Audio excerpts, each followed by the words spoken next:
Guys, welcome to Graders Acad. My self Nandini. Geography पे chapter 3 पे है वाटर रिसोर्सेज, जिसका नाम है। तो आज ये हमारा 3rd चैप्टर है ज्योग्राफी का। उसके बाद से या तो हम पॉल साइंस स्टार्ट करेंगे या फिर हम हिस्ट्री स्टार्ट करेंगे। तो आज ये वाला चैप्टर हम जल्दी ख़त्म कर लेते हैं। ज़्यादा बड़ा चैप्टर नहीं है, कॉमन चैप्टर है। इसमें बहुत सारी चीज़ें ऐसी हैं जो आपको पता भी हैं और जो आपने पढ़ी हुई भी हैं। ठीक है, तो अभी हम स्टार्ट करेंगे चैप्टर को। और बाकी के इसके 2 चैप्टर्स हैं, उसकी वीडियो मैं डाल चुकी हूँ। उसको आप अब मेरे चैनल पे जाके देख सकते हैं। वो आपको वहाँ पे वीडियोस मिल जाएंगी 2 या 3 पार्ट्स में। वो मैंने चैप्टर करवाए हुए हैं। ठीक है, तो बिना टाइम वेस्ट करे हुए आज की क्लास को स्टार्ट करें। तो पहला टॉपिक हमारा वाटर ही है, वाटर रिसोर्सेज। सबसे पहले तो हमें हमेशा चैप्टर के नेम को समझना चाहिए कि चैप्टर का नेम क्या कह रहा है। वाटर रिसोर्सेज का क्या मतलब है कि वाटर के रिसोर्सेज, राइट। तो सबसे पहले हम वाटर क्या होता है वही समझते हैं। वाटर एक रिन्यूएबल रिसोर्स है, हर एक को पता है। पानी एक रिन्यूएबल रिसोर्स है अर्थ पे, सिर्फ छोटा सा। पर लेकिन हमारे लिए दुख की बात ये है कि इसका कुछ छोटा सा प्रपोर्शन ही फ्रेश वाटर है। बाकी मतलब जो हम पी सकते हैं, बाकी जो है वो बाकी काम के लिए है, कपड़े धोना, बर्तन धोना, घर की सफाई, ऐसा वाटर है जिसको हम पी नहीं सकते। तो आप ये कह सकते हैं कि जो 1/3 वाटर है ना वही हमारा, या 1/4 जो वाटर है ना वही हमारा सिर्फ ड्रिंकिंग के लिए, और बाकी का जो है वो हमारा बाकी कामों के लिए है। और ये जो हमारा फ्रेश वाटर है मिलता कहाँ से है? हमें ग्राउंड वाटर से मिलता है या फिर सरफेस रन ऑफ वाटर से मिलता है। ठीक है, और ये कैसे बनता है या फिर ये कैसे वो होता है, प्रोड्यूस होता है? ये हम रिचार्ज करते हैं हाइड्रोलॉजिकल साइकिल से। हाइड्रोलॉजिकल साइकिल तो आपने हर एक ने पढ़ी होगी, वाटर साइकिल, हाइड्रोलॉजिकल साइकिल। तो उससे ये जनरेट होता है। ठीक है ना। अब हमें देखना है कि वाटर तो हमें समझ में आ गया, वाटर तो हमें पहले से ही पता था पानी होता है। अब हमें ये देखना है कि वाटर स्कार्सिटी क्या होती है। वाटर स्कार्सिटी का क्या मतलब हो गया? वाटर की कमी। वाटर की कमी, पानी की कमी क्या होती है? तो वाटर स्कार्सिटी का क्या मतलब होता है कि शॉर्टेज ऑफ वाटर, वाटर की शॉर्टेज। अब हम ये देखेंगे कि वाटर स्कार्सिटी हमें तो पता चल गया क्या होता है, वाटर की कमी। पर लेकिन ये होती क्यों है, कॉजेज क्या क्या हैं इसके? वाटर स्कार्सिटी सिर्फ उन्हीं एरिया में नहीं होती है, उन्हीं रीजन्स में नहीं होती जहाँ पे रेनफॉल की कमी है, या फिर सीज़न में, मतलब सीज़न की कोई प्रॉब्लम है, या जैसे वेरिएशंस आती हैं सीज़न में, कभी रेनफॉल कम हुई उसकी प्रॉब्लम है, ऐसा नहीं होता। वाटर स्कार्सिटी वहाँ पे भी होती है जहाँ पे अनइक्वल डिस्ट्रीब्यूशन होता है वाटर का, राइट। तो मतलब ये है कहने का कि water scarcity not only happens when rainfall is low, but also due to unequal use and distribution of water. जहाँ पे अनइक्वल यूज़ और डिस्ट्रीब्यूशन होता है वाटर का, वहाँ पे भी वाटर स्कार्सिटी होती है। ये ओवर एक्सप्लॉयटेशन की वजह से भी होता है, या फिर जब हम पानी बहुत ज़्यादा यूज़ करते हैं। जैसे हम नहा रहे हैं, फॉर एग्जाम्पल हम नहा रहे हैं, हम एक बाल्टी से भी नहा सकते हैं बट हम 2-2 बाल्टी यूज़ करते हैं। हम बाल्टी से नहा सकते हैं बट हम शावर यूज़ करते हैं, उसमें क्या होता है, पानी ज़्यादा जाता है। जैसे एक एग्जाम्पल, और जैसे हम ब्रश करते हैं तो हम क्या टैप ऑन छोड़ देते हैं, जबकि टैप हम अगर बंद कर देंगे हमारा तब भी काम चल जाएगा जब हम ब्रश कर रहे हैं, पर लेकिन हम ऑन रखते हैं। तो उससे क्या होता है, हम बहुत एक्सेसिव यूज़ करते हैं। जब हमारे पास पानी है ना तो हम बहुत एक्सेसिव उसका यूज़ करते हैं, तो उसकी वजह से भी वाटर स्कार्सिटी होती है। 3rd पॉइंट है आपका वाटर स्कार्सिटी जो पॉपुलेशन बढ़ रही है ना उसकी वजह से भी होती है। अब जैसे जैसे पॉपुलेशन बढ़ रही है वाटर की डिमांड बढ़ेगी। जैसे मान लो हमारी पॉपुलेशन बढ़ी तो पीने के लिए पानी तो सबको चाहिए, उसकी डिमांड बढ़ गई। अब खाना चाहिए, पर लेकिन खाना ग्रो कैसे होता है, वो भी पानी से होता है, पानी चाहिए उसमें भी। खाना बनता है उसमें भी पानी चाहिए। तो जैसे जैसे पॉपुलेशन ग्रो हो रही है वैसे वैसे हमें क्या चाहिए, हमें पानी और ज़्यादा चाहिए। तो वाटर स्कार्सिटी किसकी वजह से भी हो रही है? ग्रोइंग पॉपुलेशन की वजह से भी हो रही है।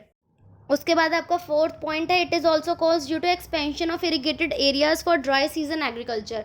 हम ड्राई सीजन जब हमारा आने वाला होता है ना तो हम अपना इरीगेशन का एरिया बढ़ा देते हैं। तो उसमें क्या होता है, बहुत ज़्यादा पानी यूज़ होता है। हम अपने फ़ायदे के लिए करते हैं, पर लेकिन उसमें पानी तो बहुत ज़्यादा यूज़ हो ही रहा है ना, तो उससे क्या होता है, वाटर स्कार्सिटी होती है। उसके बाद है हमारा due to own wells and tube wells of farmers there is a fall in ground water level adversely affecting water availability and food security of the people.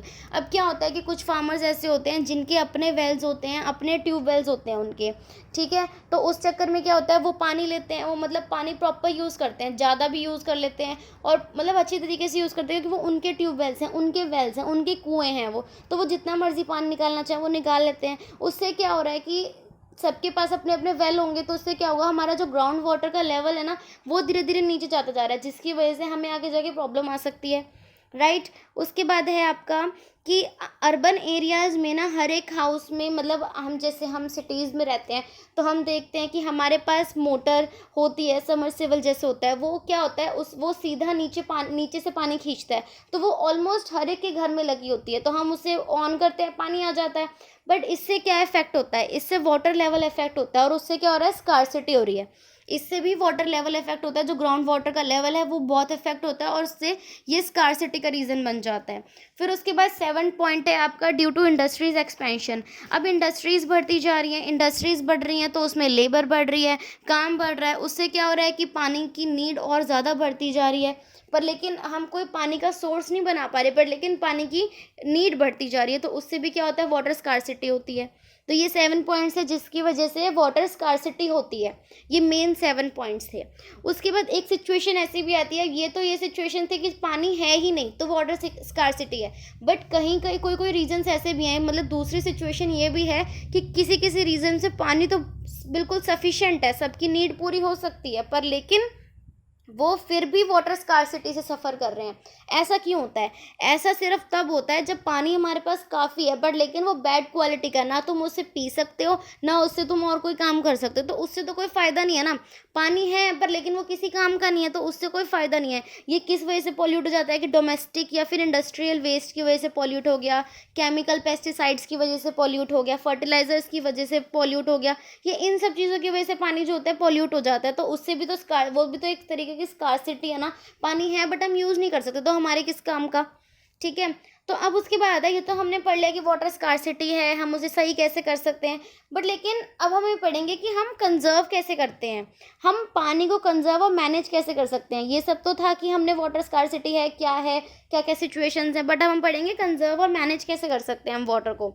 तो हम कैसे कंजर्व कर सकते हैं? डैम्स बना के, ठीक है। उसके बाद हम रिजर्वॉयर्स या लेक्स बना सकते हैं, कैनाल्स बना सकते हैं, एम्बार्कमेंट्स बना सकते हैं। डैम्स क्या होता है? डैम्स वैसे बच्चों को पता ही होता है डैम्स क्या होता है, पर लेकिन एक डैम्स की प्रॉपर डिफाइन होती है। एक डैम जो होता है बैरियर होता है जो कि फ्लोइंग वाटर को मैनेज करता है, वो रोक भी सकता है, वो उसको बहने भी दे सकता है, उसके फ्लो ऑफ वाटर को भी वो मैनेज कर सकता है। तो डैम एक ऐसा बैरियर होता है फ्लोइंग रिवर के अक्रॉस, जो कि पानी को ऑब्स्ट्रक्ट करता है, डायरेक्ट करता है, और पानी का जो फ्लो है उसको भी मैनेज करता है। तो a dam is a barrier across flowing water that obstruct, directs और retards the flow of water. उसके बाद लेक्स भी हो सकते हैं, हमारे रिजर्वॉयर्स भी हो सकते हैं। इन सब चीज़ों से हम क्या कर सकते हैं? मैनेज कर सकते हैं या फिर कंजर्व कर सकते हैं अपनी जो भी, मतलब हम पानी है या फिर हम पानी के रिसोर्सेज को मैनेज कर सकते हैं। तो आज की क्लास को हम यहीं पे ख़त्म करते हैं। छोटा सा चैप्टर है, तो मैं सोच रही थी 2 वीडियोज़ में करा देती, 2 छोटी वीडियोज़ ही डाल देती हूँ और 2 वीडियोज़ में करा दूँगी इसको मैं। तो यहाँ तक का आप पढ़ के आइएगा, और नेक्स्ट मतलब अब कल जो आपका लेक्चर आएगा उसमें आपका सेकंड पार्ट होगा जिसमें आपका पूरा चैप्टर ख़त्म हो जाएगा। तो आज की क्लास हम यहीं पर ख़त्म करते हैं। आपको ज़रा सा भी समझ में आया हो, आपने समझा हो, तो इसको लाइक कर देना, शेयर कर देना अपने फ्रेंड्स के साथ जिनको भी पढ़नी हो SST, और बेल आइकन ज़रूर प्रेस करके जाना, जिसकी वजह से आपको टाइम अपडेट मिलती रहेगी कि मैंने कौन सी वीडियो कब डाली है। सो ओके, आज की क्लास को यहीं पे ख़त्म करते हैं। Okay, bye bye, take care.